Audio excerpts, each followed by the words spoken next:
monde. Ça me fait plaisir une autre fois d'être ici ce matin, vous apporter ce que le Seigneur a mis sur mon cœur. Et comme on l'a dit tout à l'heure, nous allons parler du ciel. Ça va être notre 4e message sur 5 sur le ciel. Et on parle du ciel, on explique aux gens comment aller au ciel et qu'est-ce qu'il faut faire pour aller au ciel, mais on ne parle pas beaucoup comment ça va être là-bas.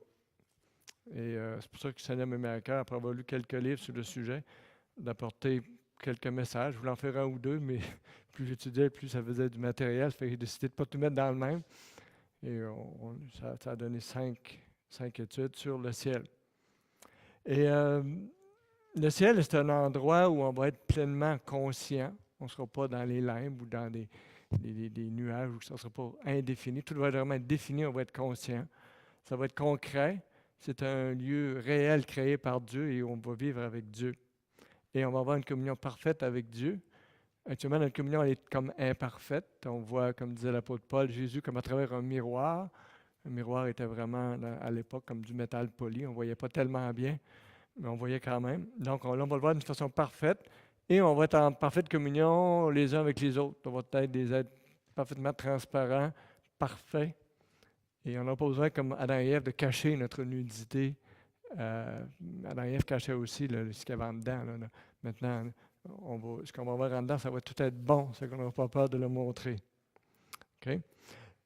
Les dernières semaines, la dernière fois que je suis venu, on avait parlé des fausses conceptions au sujet du ciel, qui donnaient à certaines personnes le goût de ne pas y aller. Mais on a vu aussi que c'était important d'avoir une bonne perception du ciel, parce que les gens qui ont fait le plus pour Dieu sur terre, c'est ceux qui avaient une bonne conception de comment c'était au ciel. Nous avons regardé aussi où je vais quand je vais mourir. Supposément si je ne suis pas enlevé ou si je meurs avant l'enlèvement. Donc nous avons vu qu'on s'en va tout de suite dans la présence du Seigneur Jésus après notre mort. Nous avons parlé aussi de notre nouveau corps. Plus tard, la prochaine prédication, on va parler des nouveaux cieux et de la nouvelle terre. Aujourd'hui, on a vu aussi notre nouvelle relation qu'on va avoir les uns avec les autres, qui va être vraiment spéciale. Et on avait vu aussi en partie notre nouvelle relation avec Jésus. On va revenir un peu là-dessus aujourd'hui. Le menu du jour, ce matin, on va regarder qu'est-ce que je vais faire au ciel. On pense qu'on va s'ennuyer. C'est faux. On va regarder, est-ce qu'on va se marier au ciel? Vous savez probablement la réponse, mais on va regarder ça un petit peu plus en détail. On va regarder notre relation avec Jésus et on va regarder finalement qu'on a été créé pour le ciel. C'est pour ça qu'on n'est pas bien sur la terre dans tout ce qu'on vit, complètement, parce que notre ADN, la façon que Dieu nous a créés, c'est pour vivre dans le paradis avec lui. Et on va voir qu'on a été créé pour le ciel et que c'est vers là qu'on s'en va. Si vous voulez, on va avoir un moment de prière avant d'aller plus loin. Oh Seigneur notre Dieu, on est vraiment content de pouvoir, dans notre pays, là, parler librement de toi. Quand on voit des pays où même il y a des églises qui sont brûlées actuellement au Niger et tout ça pour les gens qui sont chrétiens. Et Seigneur, on te prie qu'on puisse vraiment prendre au sérieux ce qu'il y a dans ta parole et que ça ne soit pas comme l'eau qui coule sur le dos d'un canard, mais que ça puisse vraiment pénétrer profondément dans nos cœurs, Seigneur. On te prie que la lecture des quelques versets qu'on va apporter puisse toucher les cœurs. Non pas ce que je vais dire, mais ce que toi, Seigneur, tu vas montrer à travers ta parole. Et on te prie que les cœurs soient touchés, Seigneur, comme tu as touché le mien lorsque j'ai préparé cela.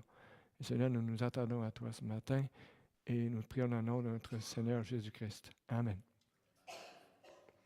Donc, qu'est-ce que je vais faire au ciel?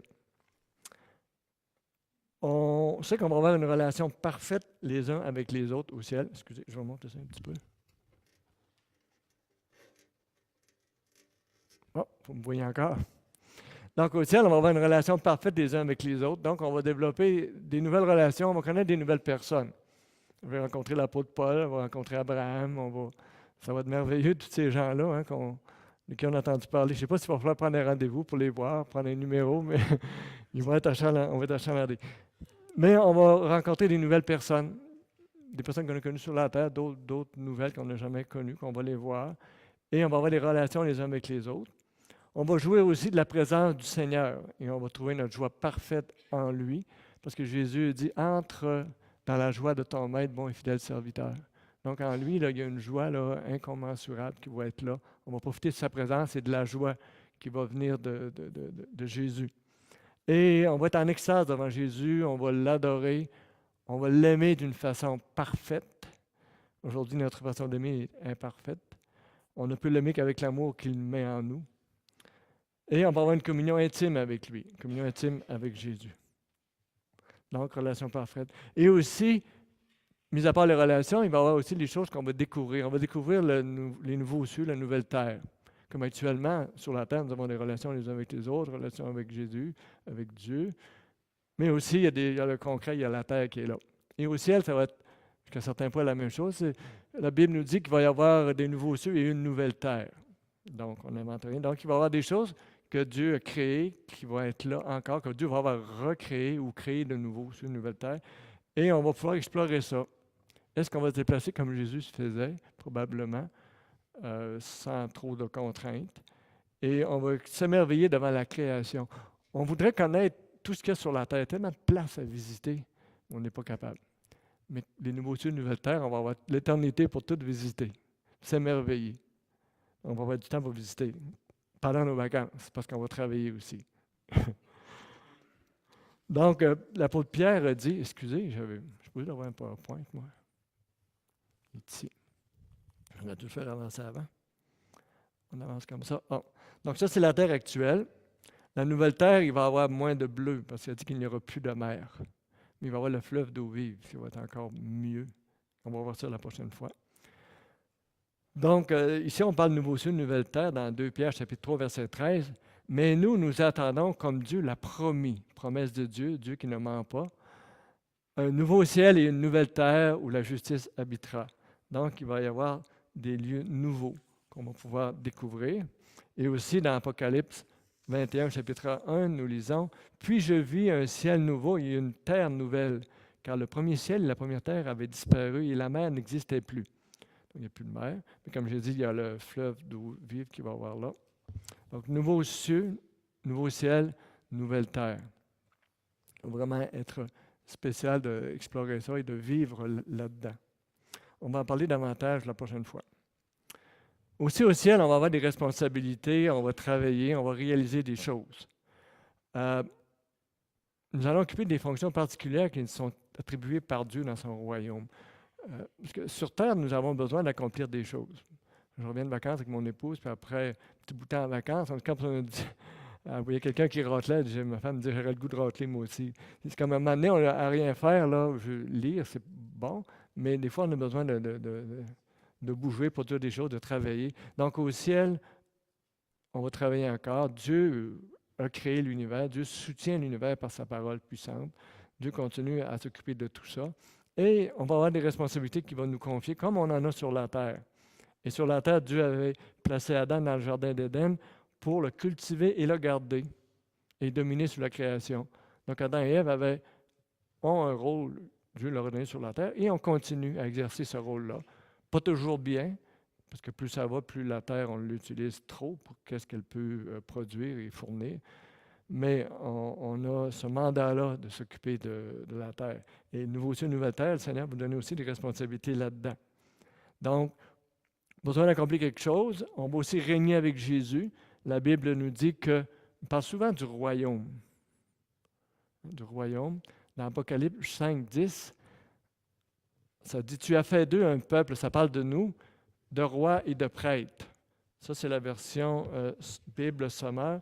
Nous second, ceux qui ont nous second, souvent on voit là, tu as fait d'eux un royaume et des sacrificateurs. Donc, ça se comprend un peu mieux ici quand on dit un peuple de rois et de prêtres. Au service de notre Dieu, ils régneront sur la terre. Donc, ici, les temps des verbes, tu as fait, ça veut dire que c'est déjà fait, ça existe. Donc, actuellement, nous sommes un peuple de rois et de prêtres. Les sacrificateurs, nous sommes actuellement au service de Dieu. Plus tard, futur, ici, ils régneront sur la terre. Donc, sur la nouvelle terre, dans la nouvelle terre, on va régner. Ça va être quoi, régner? Je ne sais pas exactement, mais on va avoir une certaine autorité. Les chrétiens vont avoir une certaine... On va faire actuellement, l'homme domine la terre, mais là, on va régner, mais d'une autre façon qui va être parfaite. Un autre verset qui se rapproche de ça aussi, Jésus parlait à l'Église de Laodicée dans Apocalypse 3, 21. Ça dit « Le vainqueur, je le ferai siéger avec moi sur mon trône. C'est quelque chose, hein? Jésus va nous accepter avec lui sur son trône pour siéger. Comme moi-même, je suis allé siéger avec mon Père sur son trône après avoir remporté la victoire. Donc, ferai siéger, c'est futur. Jésus dit, comme moi-même, je suis allé siéger. Au moment où dans l'Apocalypse, Jésus parle, il était déjà en train de siéger. Donc, c'était passé pour lui. Je suis allé siéger après avoir remporté la victoire sur la croix et qu'il soit ressuscité.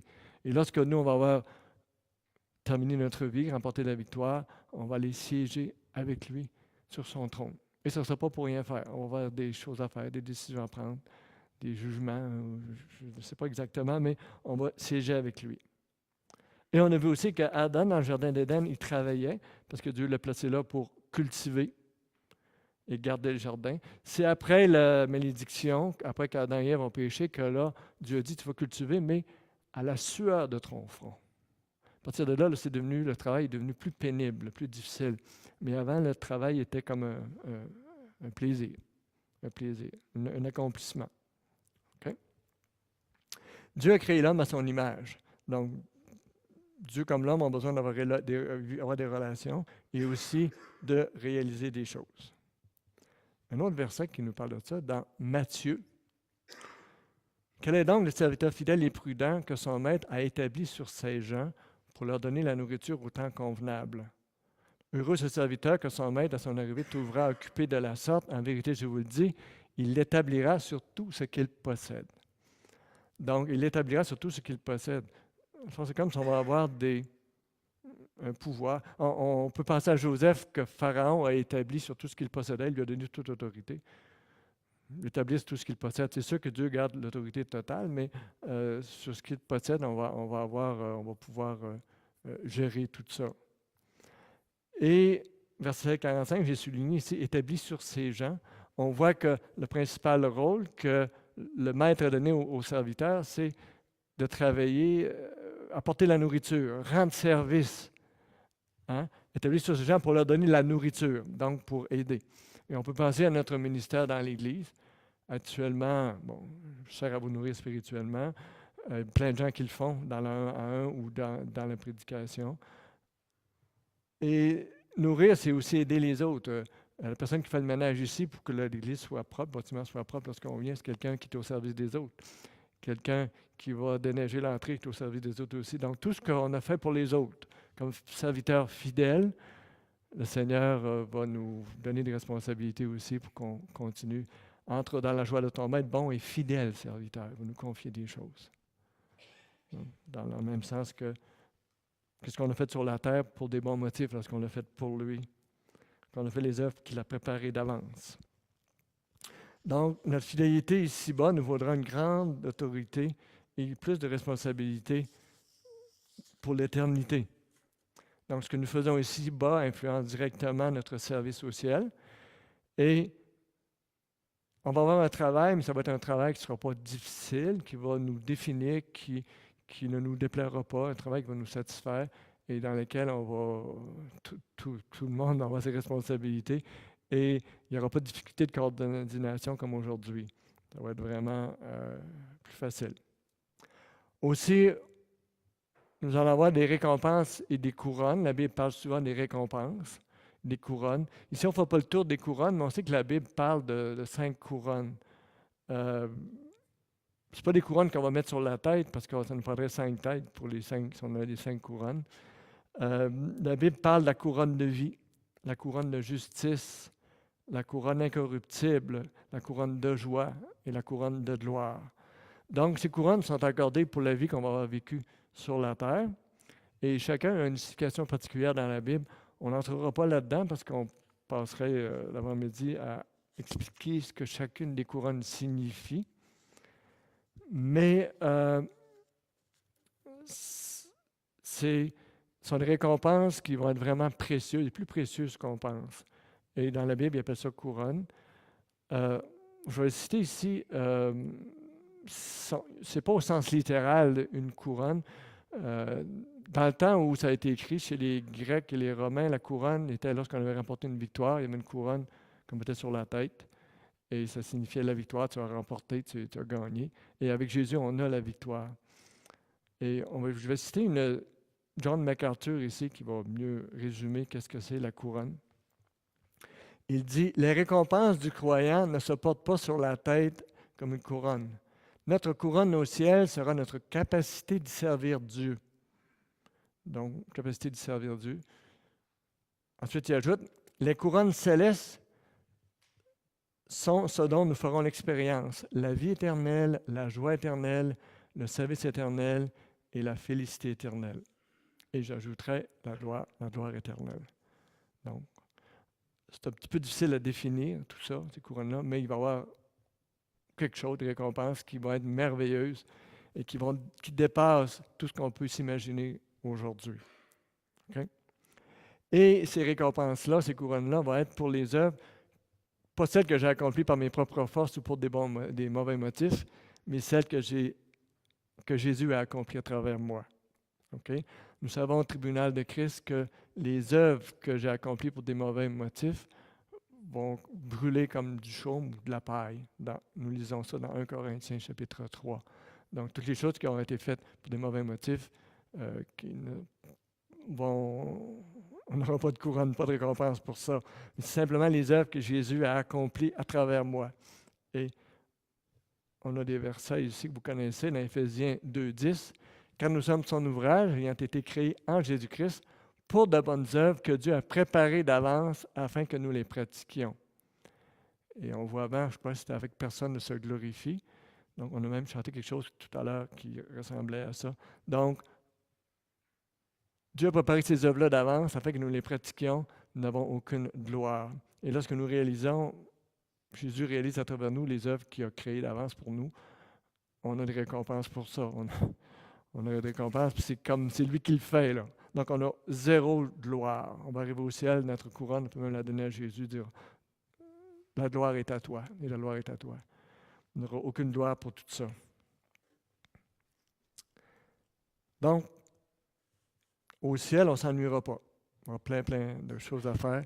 C'est difficile de les définir, mais on voit dans les grandes lignes qu'on va avoir des responsabilités en siégeant sur le trône de Jésus. Bon, c'est pas toujours assis là, sur le trône. On va bouger, on va faire des choses. Maintenant, le deuxième point, est-ce qu'on va se marier au ciel?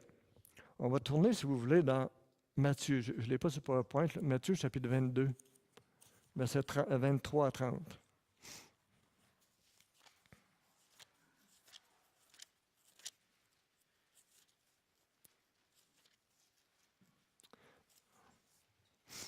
Donc, Jésus, ici, c'est dans Matthieu 22, chapitre 23, il répond à une question posée par les Sadducéens.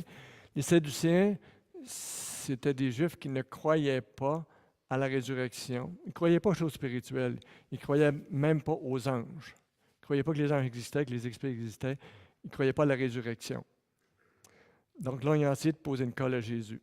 Donc, Matthieu 22, chapitre, verset 23. Le même jour, les Sadducéens qui disent qu'il n'y a point de résurrection, vinrent auprès de Jésus et lui firent cette question.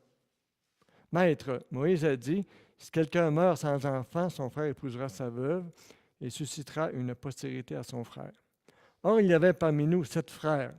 Le premier se maria et mourut, et comme il n'avait pas d'enfant, il laissa sa femme à son frère.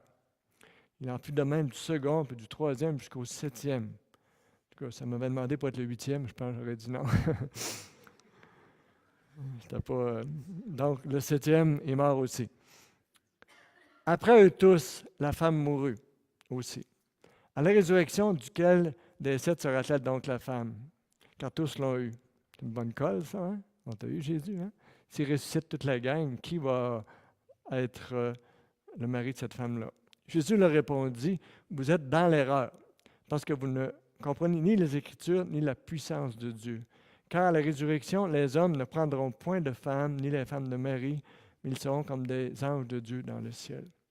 Donc, à la résurrection, on n'aura plus le mariage entre hommes et femmes comme on le connaît aujourd'hui. Puis, il dit qu'on va être comme des anges. Ça ne veut pas dire qu'on va être sur des nuages avec des ailes, mais c'est parce qu'eux ne croyaient pas à rien de spirituel. Donc, il en met un petit peu plus, là. Il dit, eux ne croyaient pas aux anges. Donc, il dit, on va être comme des anges, on va être des êtres qui vont être dans le ciel, mais les anges ne se marient pas. Donc, on a vraiment entendu dire que les anges allaient se marier. OK. Bon. Si on dit on va se marier au ciel, moi je dirais, ma réponse c'est oui et non, parce on se marie avec Jésus. Parce qu'actuellement, nous sommes fiancés à Christ. Bon, est-ce qu'on se marie? Paul nous dit dans 2 Corinthiens 11, 2, « Je vous ai en effet fiancé à un seul époux pour vous présenter au Christ comme une jeune fille pure. » À l'époque de Paul, c'était comme le père qui s'occupait des fiançailles et comme Paul dit, il a fiancé les chrétiens à Jésus, donc ils amenaient à Jésus. Okay? Donc le père s'occupait de fiancer la fille bien souvent et il pouvait se dérouler un bon bout de temps avant la présentation. Et pas longtemps avant le mariage, il y avait une fête où le père s'était occupé que sa fille reste vierge tout le temps, il s'était occupé d'elle, et à un moment donné, il la présentait à l'époux. Donc, Paul, il dit actuellement, vous êtes fiancés, mais la présentation va se faire un petit peu plus tard. Donc, actuellement, nous sommes fiancés à Jésus, mais on n'a pas encore été présentés à lui comme épouse. Nous sommes les fiancés maintenant, nous ne sommes pas l'épouse encore. OK? Et comme une jeune fille pure. Donc, Paul voulait garder les Corinthiens purs comme le père garde sa jeune fille vierge jusqu'à ce qu'elle soit présentée à son époux et nous jusqu'à ce qu'on soit présentés à Christ. La relation qu'on va avoir avec Jésus au ciel va être si intime et si intense que la relation qui nous procure beaucoup de joie sur terre avec un partenaire, un mari, une femme du sexe opposé, ça ne nous manquera pas. OK? Nous vivrons une relation suprême avec le Seigneur. Peut-être pour les filles, c'est plus facile de dire on va se marier avec Jésus. Pour les hommes, c'est plus dur un petit peu.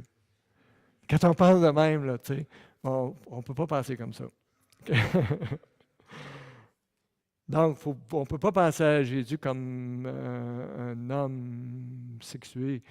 Ce ne sera pas nécessairement dans ce sens-là, okay? Parce qu'il n'y aura pas de sexe comme tel au ciel. Notre besoin d'intimité dans le cadre d'une relation exclusive avec quelqu'un du sexe opposé, ça va avoir disparu. On n'aura pas plus besoin. Et aussi, on n'aura pas besoin de se reproduire. Il n'y aura plus de repos. Et on sera en mesure de vivre une intimité émotionnelle très, très proche avec tous les saints, et particulièrement avec Jésus. On va être vraiment proche. Et c'est un nouveau type de relation qu'on ne comprend pas encore. On essaie d'imaginer comment ça va être. Je vais essayer d'expliquer un petit peu ce que j'ai cru comprendre. Mettons, le plan de Dieu dans Genèse 2, 24, ça dit « C'est pourquoi l'homme quittera son père et sa mère, il s'attachera à sa femme, et ils deviendront une seule chair. » Nous sommes dans ce contexte-là actuellement. L'enfant s'attache à ses parents. À un moment donné, il faut qu'il quitte, donc ça veut dire qu'il s'est attaché. Quand on est bébé ou petit enfant, on est attaché à nos parents. On ne peut pas s'imaginer qu'on va être séparés un jour, mais le Seigneur dit qu'un jour, on doit quitter notre père et notre mère et s'attacher à notre femme. Et un jour, on va quitter ce genre de relation-là pour une troisième étape qui va être l'attachement complet à Jésus-Christ au ciel. Bon. L'enfant, il a besoin de la sécurité et de l'amour de ses parents. Donc, il y a une période où il doit vivre avec ses parents, puis c'est voulu par Dieu. Et l'adulte, automatiquement, quand tu en viens à l'adulte, tu te détaches de tes parents, surtout quand l'adolescent arrive. Tes parents sont moins des héros, sont plus des zéros, comme on dit. Fait que, il y a un moment où tu te détaches plus de tes parents, tu as moins besoin d'eux, plus besoin des pères, mais par après, plus besoin d'une personne du sexe opposé, avec qui tu vas créer un lien d'intimité. Donc, l'enfant coupe le lien de dépendance avec ses parents pour créer une nouvelle relation d'interdépendance avec son conjoint, sa conjointe. On trouve ça sur Terre dans la relation homme et femme. Et au ciel, ça va être un autre type de relation qui va être extrêmement intime avec Jésus. Et cette relation-là va tellement nous combler, elle va tellement être grande, elle va tellement être satisfaisante qu'on n'aura plus besoin de cette intimité-là avec un partenaire du sexe opposé. Je vous donne un exemple. Moi, quand j'étais jeune, peut-être vous aussi, mettons 5, 6 ans, 7 ans, je ne pouvais pas m'imaginer que j'allais quitter mes parents. Hein? On est près d'eux autres, puis c'est eux autres, c'est notre sécurité, notre père, notre mère. OK? Et c'est sûr que la femme avec qui j'aimais le mieux être, c'était ma mère. Les autres femmes, je n'avais aucun intérêt. OK? C'était avec mon père. Et je ne connaissais pas le verset qui disait qu'un jour, j'allais être obligé de quitter mes parents puis de m'attacher à ma femme. Je n'aurais pas aimé qu'ils me disent ça. Hey, non, non, non, je ne laisserai jamais ma mère. Pour un petit enfant, c'est sa sécurité, hein, être avec sa mère. Je ne pouvais pas concevoir être avec une autre femme. Supposément, s'il y a 6 ans, on m'avait expliqué, bon, pour avoir des enfants, là, il m'avait expliqué exactement, pas parler de la cigogne, là, il m'avait expliqué exactement comment on fait pour avoir des enfants. J'aurais dit, hein, faut-tu faire ça pour avoir des enfants? Moi, je peux faire un prêtre. Tu sais, à 6 ans, vous n'avez pas fait ça, vous autres, papa et maman? Donc, parce que à cet âge-là, j'aurais pas compris. Psychologiquement, physiologiquement, je n'étais pas rendu là à une étape pour comprendre. Quand j'ai vieilli, l'adolescence, un petit peu, bon, jeune adulte, là, j'ai compris plus que, ouais, mes parents, j'avais plus besoin d'eux autres. Puis ça devenait comme naturel que je coupe le lien avec eux et que je m'attache à mon épouse. C'est un peu la même chose, notre nouvelle relation avec Jésus, là. Tu sais, on est un peu, comme un enfant ne comprenait pas relation homme-femme adulte, comme nous, actuellement, on a de la misère à comprendre cette nouvelle relation qu'on va avoir avec Jésus. On n'est pas rendu là encore. Et quand on va y arriver, là, oh wow, c'est merveilleux. C'est vraiment différent en relation entre une mère et son enfant et un homme et une femme adulte. C'est vraiment, ça ne se compare pas. C'est beaucoup mieux. Et avec Jésus, dans la perfection, ça va être merveilleux. Mais je crois que c'est normal qu'on ne puisse pas comprendre tout de suite tout ça.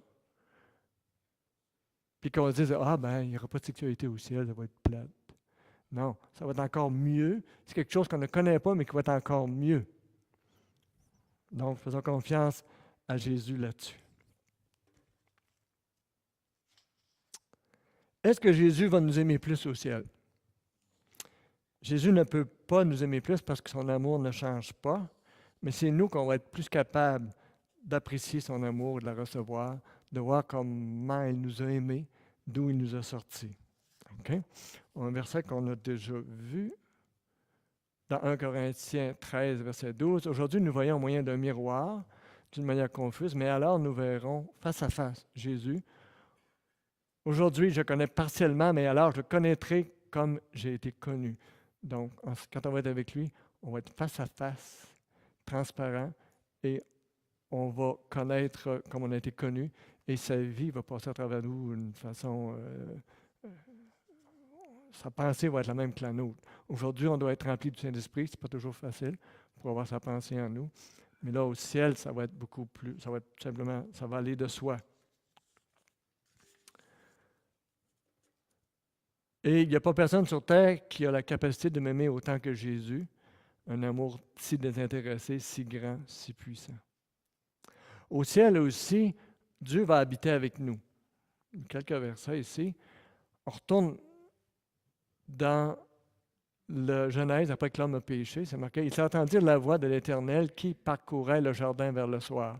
Donc, Dieu n'a pas mis Adam et Ève dans le jardin, puis il les a laissés là tout seul. Il allait les voir, il allait les visiter, il parcourait le jardin. Et à ce moment-là, Adam et Ève sont cachés parce qu'ils avaient péché. Là. Mais Dieu avait l'habitude d'aller les voir, d'aller les visiter. Et au ciel, on va être avec lui. Aussi, dans l'Apocalypse 21, on voit, j'ai entendu du trône une forte voix qui disait, « Voici le tabernacle de Dieu avec les hommes. Il habitera avec eux, ils seront son peuple et lui-même sera avec eux. » Donc, le tabernacle, on sait que dans l'Ancien Testament, c'est un endroit où Dieu venait, c'est une demeure, une habitation. Dieu venait rencontrer son peuple. Maintenant, le tabernacle de Dieu, ça va être qu'on va être avec lui dans la Nouvelle-Jérusalem. Okay? Il va habiter avec nous. Dieu lui-même sera avec eux. Dieu en personne va être avec nous. C'est vraiment encourageant, la présence de Dieu. Et dans le psaume 16, 11, nous lisons « Tu me feras connaître le sentier de la vie. Il y a d'abondantes joies devant ta face, des délices éternelles à ta droite. » Des délices éternelles. Sur terre, il n'y a rien qui peut être assez délicieux pour qu'elle soit l'éternité. On trouve quelque chose de délicieux, très bon, de passionnant, puis à un moment donné, on se tanne, on se fatigue. Mais ici, on voit qu'en la présence de Dieu, à la droite de Dieu, il y a des délices pour l'éternité. C'est vraiment merveilleux. C'est dur à comprendre, mais ça va être ça. Excusez. Merci pour le verre d'eau. Maintenant, nous allons voir que nous avons été créés pour le ciel. Pourquoi est-ce qu'on désire le ciel? C'est ça, Dieu nous a créés, dans le fond, pour vivre dans un monde parfait. On est dans un monde imparfait. À l'origine, dans l'Éden, Adam et Ève avaient été créés pour une existence éternelle, dans un lieu qui était parfait, sans qu'on soit obligé de travailler à la sueur de notre front, sans qu'on ait la malédiction qui a été entraînée par le péché. Mais en dedans de nous, on ressent l'attrait pour ce qui nous était destiné, comme dans notre ADN, comme on est fait pour vivre le bonheur, être heureux. Et Dieu a mis ça dans nos cœurs, et ce que Dieu a mis en nous, on ne peut pas en faire abstraction. C'est pour ça que lorsqu'on vit les difficultés des épreuves, on n'est pas bien, on veut s'en sortir. On sait que Dieu nous forme à travers cela, heureusement. Nous avons besoin de ravissement, d'excitation. Et quelqu'un a écrit, M. Peter Greft, il a écrit « Personne ne peut vivre sans ravissement. C'est d'ailleurs ce qui explique que l'homme privé de joie spirituelle se tourne vers les plaisirs de la chair. » Donc Dieu nous a fait pour « wow, qu'on soit excité devant lui, devant ce qu'il a fait. » Et souvent, on n'a pas ça. Et on essaie de le trouver dans d'autres choses qu'il y a dans le monde. Donc, si nous sommes privés de ravissement, on est plus de difficulté à résister à la tentation de ce que le monde nous offre. On a besoin de passion. Dieu nous a fait comme ça. Et si ma relation avec Jésus n'est pas satisfaisante, la tentation va être plus grande d'aller chercher cette passion, cette soif-là, dans les choses que le monde va m'offrir. Donc, nous avons été créés à l'image de Dieu, d'où là vient notre désir d'éternité, notre désir d'immortalité, parce qu'on vit comme si on était immortel, on ne voudrait pas mourir. Notre désir de perfection, notre désir d'avoir la paix, notre désir d'avoir la joie, notre désir d'avoir des relations sans friction. Donc, c'est inhérent à ce que Dieu a mis en nous, c'est notre ADN spirituel. C'est Salomon qui disait, Dieu a mis dans le cœur de l'homme la pensée de l'éternité, quoi notre vie est courte sur terre. Citation ici de C.S. Lewis, vous la connaissez peut-être, ça dit « Si je découvre en moi-même un désir qu'aucune expérience ici-bas ne saurait satisfaire, l'explication la plus plausible serait que j'ai été créé en vue d'un autre monde. » Donc, on a été créé en vue d'un autre monde. Ici, on ne sera jamais complètement satisfait sur cette terre. On ne peut pas aller chercher le bonheur total.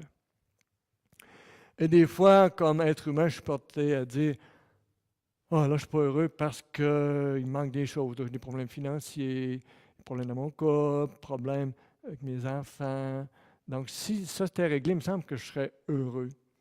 Ou si je n'avais pas telle maladie, tel problème, je serais heureux. » Et même Salomon, qui avait tout dit, tout est vanité. Il avait tout eu ce qu'il voulait, il ne pouvait pas demander plus. Il a dit tout est vanité. Donc, il n'y a rien sur la terre qui peut me rendre parfaitement heureux. Et on se souvient que Jésus a dit à la Samaritaine dans Jean chapitre 4, « Quiconque boit de cette eau aura encore soif. » Donc, Jésus parlait de l'eau du puits. Si tu en bois, ça t'en prend tout le temps. Okay? Et on pourra dire, nous, quiconque veut amasser de l'argent en n'aura jamais assez. Quiconque cherche la sexualité en n'aura jamais assez. Quiconque cherche le succès, l'approbation des autres, il va toujours avoir soif, il ne sera jamais comblé. OK? On va revenir sur ce verset-là tout à l'heure. Une citation ici de l'acteur Jim Carrey qui a dit « Je trouve que tout le monde devrait faire fortune, devenir célèbre et faire tout ce dont il a toujours rêvé pour voir que ce n'est pas la réponse. » Donc, tout le monde devrait devenir comme lui, là, faire fortune, riche, célèbre, pour se rendre compte que c'est pas ça qui rend heureux. Une autre citation ici, M. Henry Ward Beecher, je pense qu'il ne m'entend pas prononcer son nom. Lui, il a dit « Ainsi les hommes continuent de soupirer, sans savoir que l'âme désire sans savoir ce que l'âme désire, sachant uniquement qu'elle a besoin de quelque chose. Nos désirs ardents correspondent à notre mal du pays céleste. On s'ennuie du ciel. On ne sait pas, mais c'est ça qui nous manque. On s'ennuie du ciel. Donc, le désir d'avoir une vie parfaite, c'est normal. On n'a pas été créé pour le genre de vie qu'on vit actuellement. Et on est frustré parce qu'on a l'impression que la vraie vie, c'est pas ça. Et c'est à peu près ça. Et même en vieillissant, notre esprit reste jeune, mais on perd nos capacités physiques. Parce qu'on n'a pas notre esprit, il voudrait vivre éternellement, jeune intérieurement, parce qu'on a créé, nous sommes créés pour être des êtres, nous sommes des êtres éternels. Qu'est-ce qu'il y a au ciel qui va me combler autant? Ici, j'ai mal posé la question, j'aurais plutôt dire qui au ciel, pas qu'est-ce qui, mais qui au ciel va me combler autant?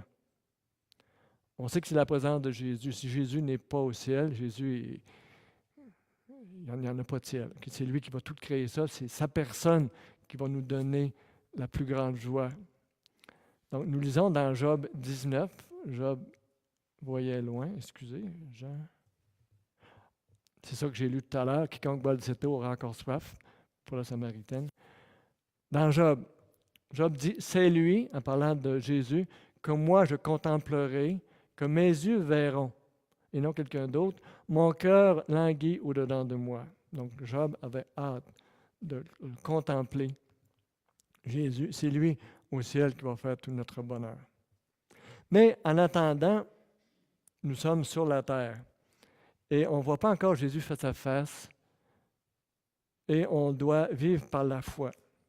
Mais ça n'exclut pas qu'on peut vivre une intimité avec lui sur la terre. Tu sais, on parle du ciel, intimité parfaite, transparence, joie au ciel. Mais là, on est encore sur la terre. Ça veut dire sur la terre, on n'a rien? Non. Le Saint-Esprit coule en nous.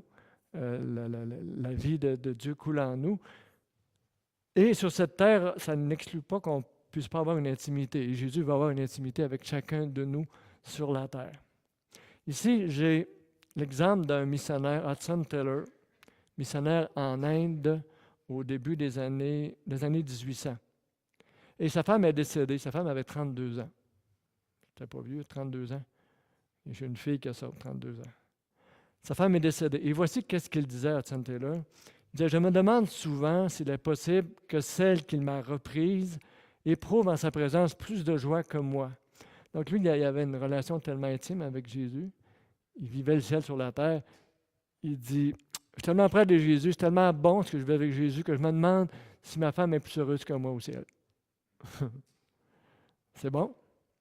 Ensuite, il dit, s'il l'a prise au ciel, il a fait descendre le ciel en moi, car il est le ciel. En sa présence, il y a une plénitude de joie.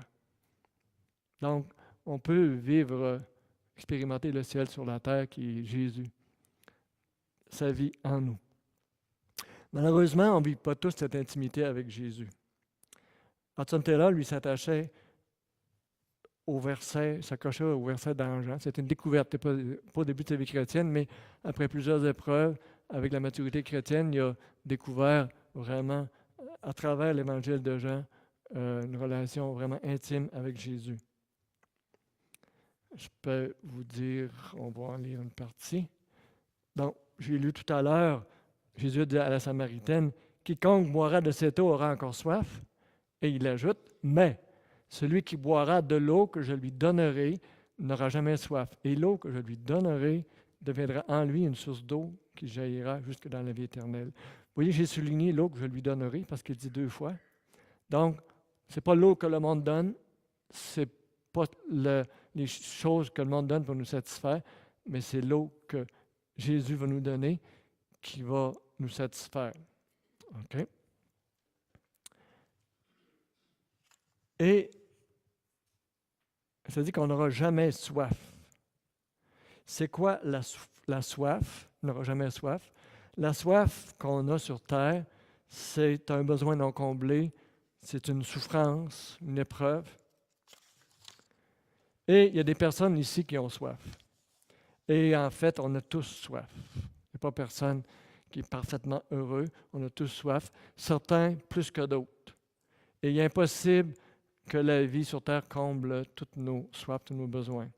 Et ce n'est pas péché d'avoir soif, d'être en manque, de souffrir. Mais on peut pécher sur la façon dont on va combler ses besoins. Exemple, dans notre histoire, la Samaritaine, elle avait eu 5 maris, puis celui qui était avec elle, ce n'était pas son mari.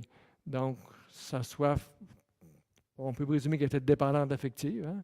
Elle avait besoin d'un homme dans sa vie, puis ça ne marchait jamais. Je ne sais pas pourquoi. Et elle était rendue à son... On avait eu 5, là, puis actuellement, elle n'était pas mariée. Elle vivait dans le concubinage.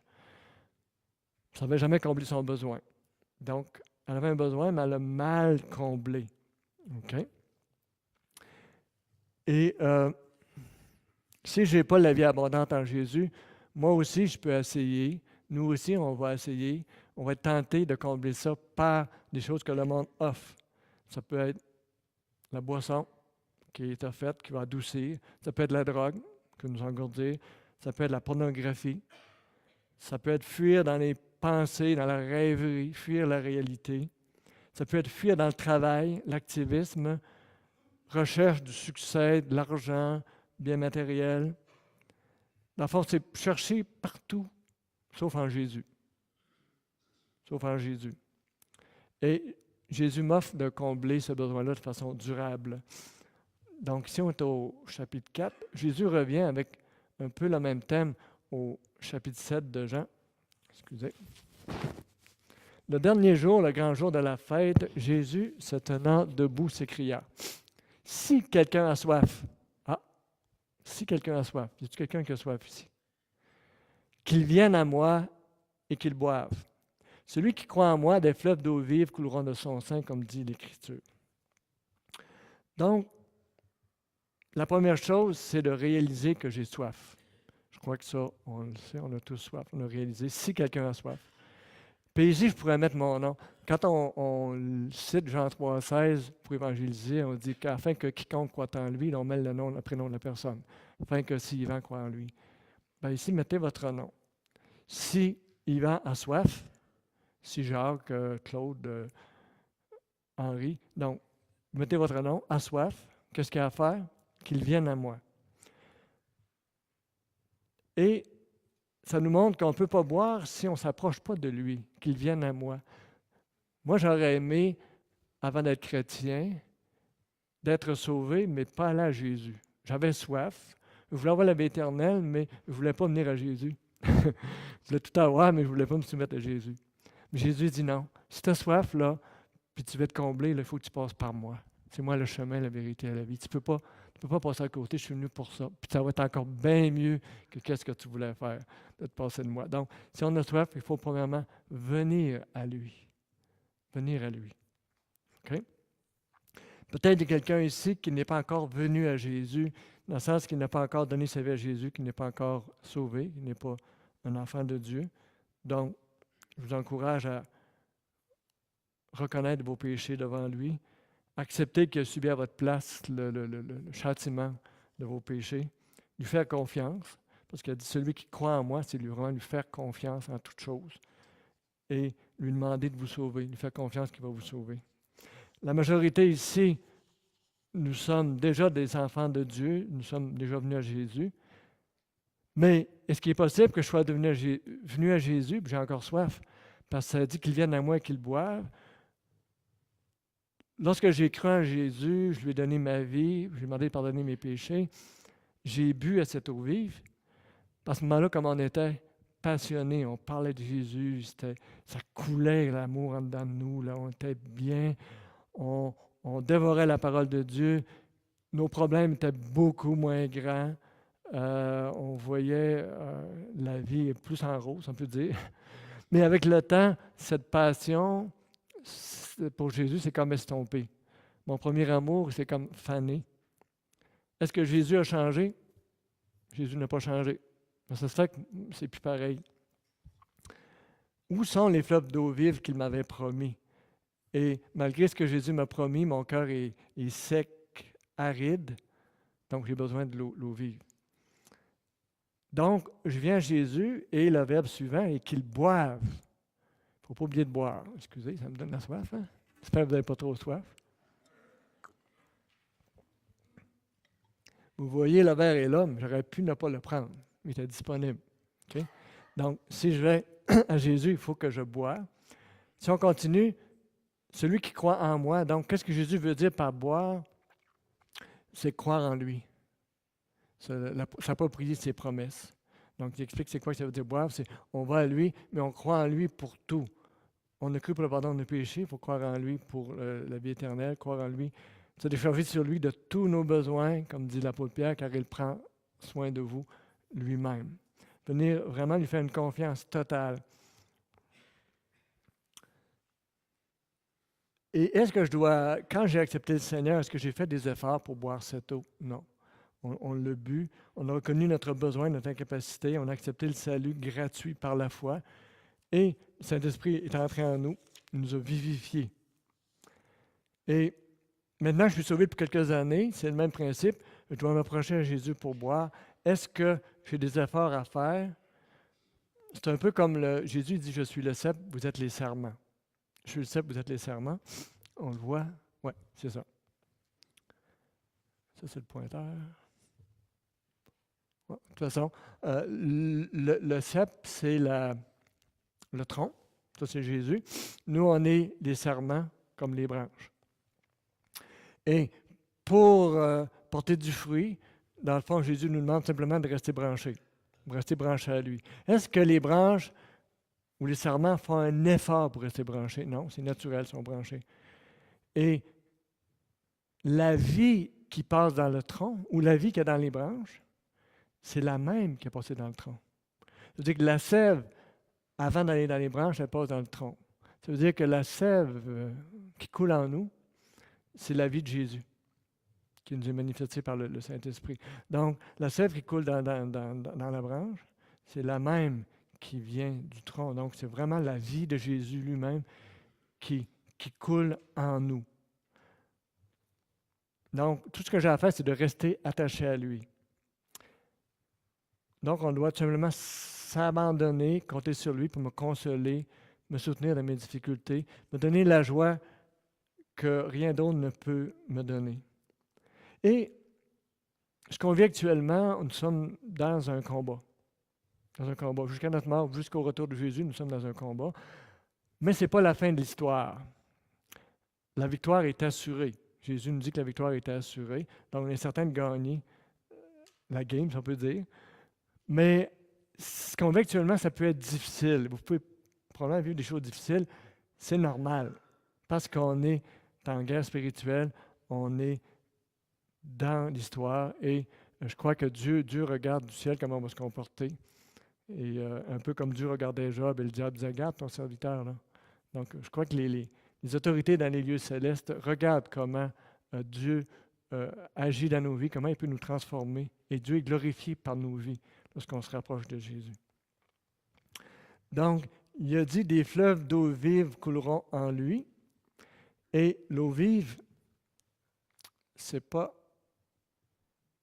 la fin du verset, là, ça dit « Celui qui croit en moi, des fleuves d'eau vive couleront de son sein, comme dit l'Écriture. » Et le verset se continue, ça dit « Jésus dit cela de l'Esprit que devaient recevoir ceux qui croiraient en lui. » Donc, lorsqu'on croit en lui, cette eau vive-là, c'est le Saint-Esprit qui coule en nous.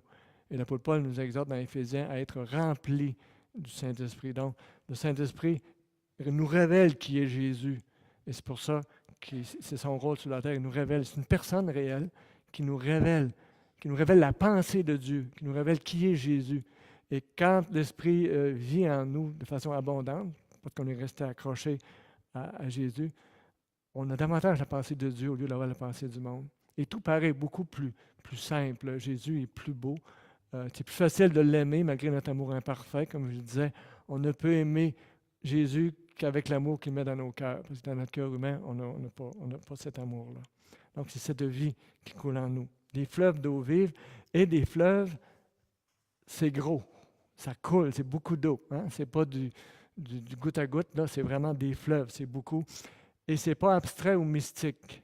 C'est vraiment l'Esprit de Dieu qui existe, qui révèle la pensée de Dieu dans notre pensée, dans nos cœurs, qui nous fait comprendre davantage Jésus son amour pour nous, qui nous rend plus intimes avec lui, qui rend ça plus facile de résister à la tentation, parce que les choses de Dieu deviennent plus agréables que les choses que le monde nous offre.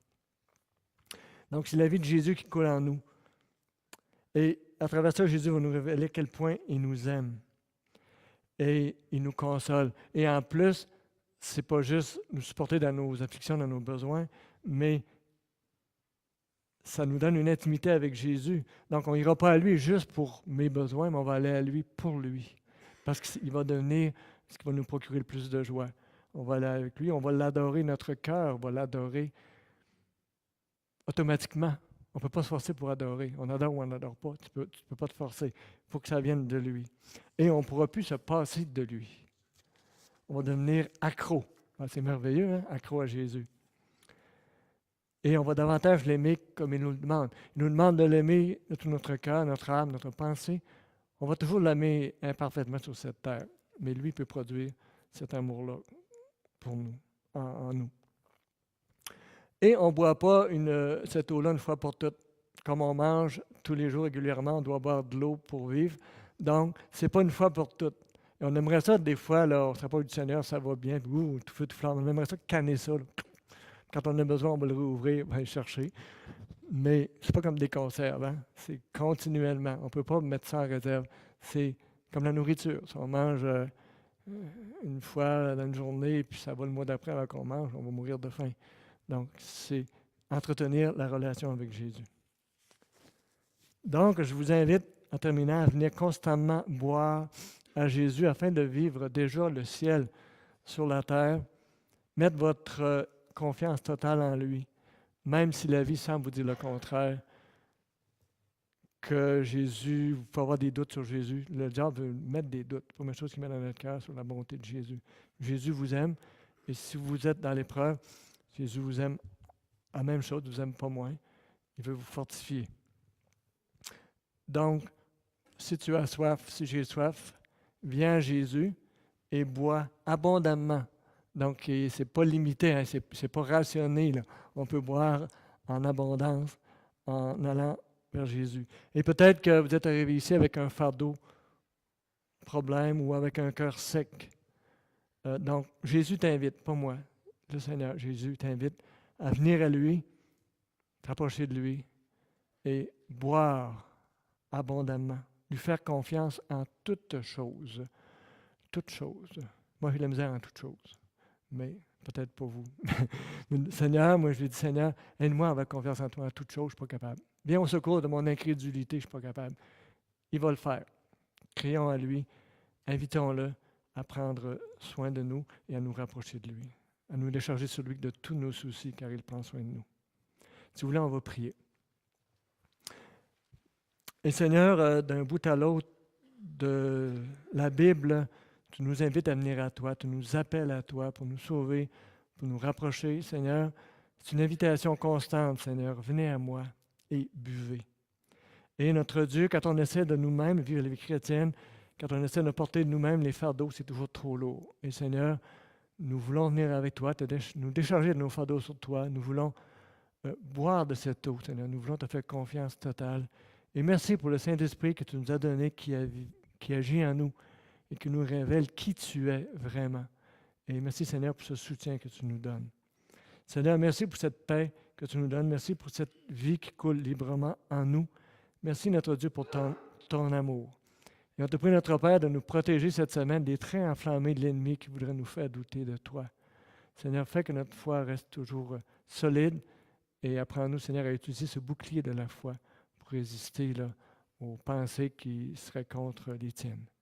Et on te prie dans le nom du Seigneur Jésus-Christ. Et merci, Seigneur, pour ces moments qu'on a eus ensemble. Amen.